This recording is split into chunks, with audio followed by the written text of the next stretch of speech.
வேலைகள் செய்ய முடியும்?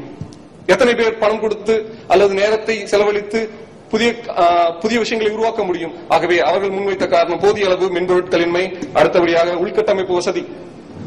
நான் ஆய்வு மேற்கொண்ட அனைத்து பள்ளிகளிலுமே குறைந்தபட்சம் 2 கணினிகள் இருந்தன.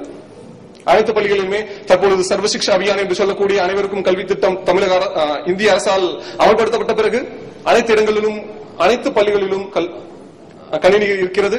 ஆனால் ஆசிரியர்கள் எதற்கு பயன்படுத்துகிறார்கள் என்று பார்த்தீர்களானால் கேள்வித்தாள் தயாரிப்பதற்கு மட்டுமே பெரும்பாலும் பயன்படுத்துகிறார்கள். இருக்கின்ற இடத்தையும் பயன்படுத்த முடியவில்லை. பெரும்பாலான பள்ளிகளில் பல்லுலக வசதியோ மற்ற பிற இணையதள வசதியோ இல்லாத காரணத்தினாலும் அவர்களால் அதுவும் ஒரு தடைக்கலாக அவர்களுக்கு இருந்திருக்கிறது. இறுதியாக அவர்கள் அடிக்கோடிட்டு சொன்ன ஒரு காரணம் என்ன என்று பார்த்தீர்களானால் நேரமின்மை. ஆசிரியருக்கு நேரமின்மை அல்ல, பெரும்பாலான பள்ளிகளில் தமிழுக்கு முக்கியத்துவம் கொடுப்பது என்பது ஒரு சவாலான விஷயமாக காணப்படுகிறது. மற்ற மொழிக்கோ அல்லது மற்ற பாடப்பிரிவினருக்கோ கொடுக்கக்கூடிய முக்கியத்துவம் தமிழுக்கு கொடுக்கப்படுவதில்லை. வாரத்தில் 5 வகுப்புகள் ஒதுக்கி இருந்தால் ஒருவேளை ஒரு ஆங்கில ஆசிரியரோ அல்லது ஒரு மற்ற கணித ஆசிரியரோ அந்த பாடத்திட்டத்தை முடிக்கவில்லை என்றால் முதலில் அவர்கள் அணுகுவது தமிழ் ஆசிரியர்கள். ஏனென்றால்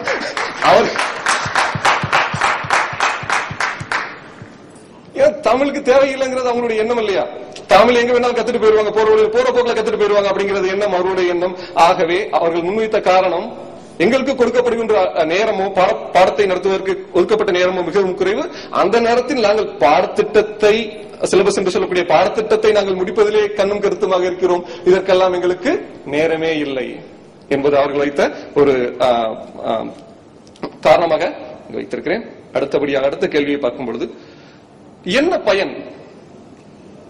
கணினி மூலமா கற்பிக்கணும் அப்படிங்கிறமே, அதனால பயன் என்ன? இதனால் யாருக்கு பயன்? ஆசிரியருக்கு பயன், மாணவனுக்கு பயன், தமிழுக்கு பயன். அவற்றை இங்கு அவர்கள் எடுத்து வைத்த சிலவற்றை பார்ப்போம். கற்றது உணர விரித்துரையாதார் வாசமில்லா மலராவார் என்பது வள்ளுவ பெருந்தகையின் வாக்கு.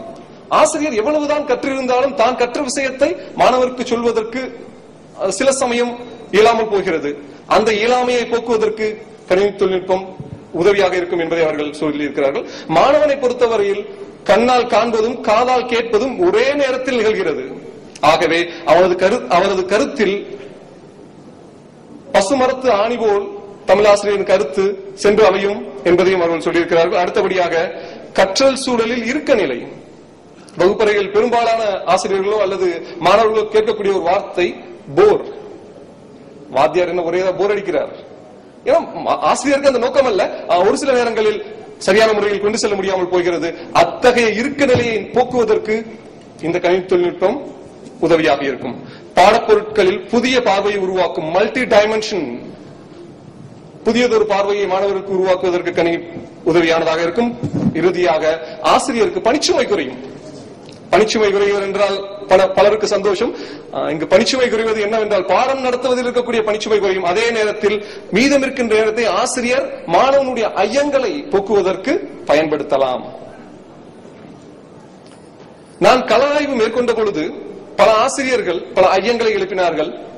அவற்று சிலவற்றை இங்கு பட்டியலிட்டிருக்கிறேன். அவற்றுக்கு என்னால் முடிந்த விளக்கத்தையும் கொடுத்திருக்கின்றேன். ஐயம் 1, தமிழ் மொழியை கற்பிக்க கணினியின் துணை தேவைதானா? கரும்பலகை இழுத்தும் வாய்மொழி வழக்கும் என்று சொல்லக்கூடிய சாக் அண்ட் டாக் மெத்தட், இந்த ஒரு முறையை தான் பழங்காலம் தொட்டு இன்று வரை நாம் வகுப்பறையில் தமிழ் மொழியை கற்பிக்க பயன்படுத்திக் கொண்டிருக்கிறோம். இந்த அணுகுமுறையானது மாணவர்களுக்கு தமிழ் மொழியின் மீது ஒரு ஈர்ப்பையோ பிடிப்பையோ ஏற்படுத்த தவறுகிறது என்ற ஒரு எண்ணம் என்னிடம் இருக்கிறது. அந்த இந்த இளைய தலைமுறை மாணவர்களுக்கு கணினி மீது ஒரு ஈர்ப்பு சக்தி இருப்பதை நாம் காண முடிகிறது. ஒரு காலத்தில் ஓடி ஆடி விளையாண்ட மாணவர்கள், சிறுவர்கள், இன்றைய இளைய தலைமுறையினர் கம்ப்யூட்டர் கேம்ஸ் என்று சொல்லக்கூடிய கணினி சார்ந்த விளையாட்டில் தான் இன்று அதிக ஆர்வம் காட்டுகிறார்கள். அதற்கு காரணம் கணினி மீது அவர்களுக்கு இருக்கக்கூடிய ஒரு ஈர்ப்பு சக்தி. அந்த ஈர்ப்பு சக்தியை நாம் தமிழ் மொழியை கற்பிக்க பயன்படுத்தலாம். ஆகவே இன்றைய கால சூழ்நிலையில் இது தேவையான ஒன்றாக அமைகிறது. அடுத்தபடியாக அனைத்து பாடங்களுக்கும் அனைத்து வகுப்புகளிலும் கணினி தொழில்நுட்பத்தை பயன்படுத்துவது சாத்தியமா? ஏனென்றால் இன்று ஒரு கணினி பெட்டியின் விலை குறைந்தபட்சம் 20,000 என்று வைத்துக் கொள்ளலாம். 20,000. அவற்றை ஒளிபரப்பக்கூடிய அந்த ப்ரொஜெக்டர் என்று சொல்லக்கூடிய ப்ரொஜெக்டர் தேவைப்படுகிறது. மற்றும் சில உபகரணங்கள் எல்லாம் தேவைப்படுகிறது. இவையெல்லாம் சாத்தியமா? 1930களில் ஊருக்கு ஒன்று என்றிருந்த வானொலி பெட்டி 1960களில் ஊருக்கு ஒன்று என்று மாறியது, வீதிக்கு ஒன்று என்று மாறியது. 1980களில் வீட்டுக்கு ஒன்று என்று மாறியது. 2000க்கு பின் கைபேசி வைத்திருக்கும் அனைவரிடமும் வானொலி வந்து சேர்ந்து விட்டது. 1960களில் ஊருக்கு ஒன்றிருந்த தொலைக்காட்சி பெட்டி 1970-80களில் ஊருக்கு ஒன்று, தெருவுக்கு ஒன்று என்று மாறியது. 1990 2000 வாக்கில் வீட்டுக்கு ஒன்று என்று மாறியது.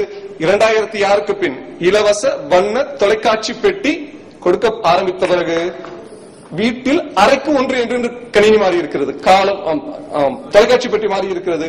காலம் மாறும். அதே போல் கணினியும் நிக்கமறை எல்லா இடத்திலும் நிறைந்திருக்கும் காலம் வெகு அருகில் இருக்கிறது. ஆகவே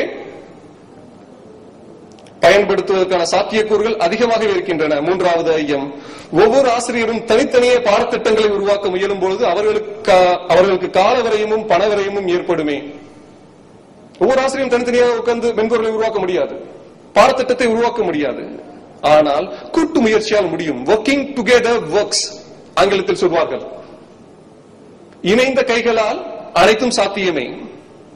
தமிழக அரசு பாடநூல் தயாரிக்கும் பொழுதே இந்தந்த பாடங்களை கணினி மூலம் கற்பித்தால் எளிதாக மாணவர்களை சென்றடையும் என்பதை ஒரு ஆய்வுக்குழுவை உருவாக்கி தொழில்நுட்ப கலைஞர்கள், தமிழ் ஆசிரியர்கள் ஆகிய அனைவரும் இணைந்த ஒரு குழுவை உருவாக்கி புதிய மென்பொருட்களை உருவாக்கினால் அவற்றை தமிழ்நாட்டில் மட்டுமல்ல உலகில் எந்த இடத்தில் இருக்கக்கூடிய தமிழ் ஆசிரியரும் பதிவிறக்கம், டவுன்லோட் என்று சொல்லக்கூடிய பதிவிறக்கம் செய்து பயன்படுத்துவது எளிதாக அமையும்.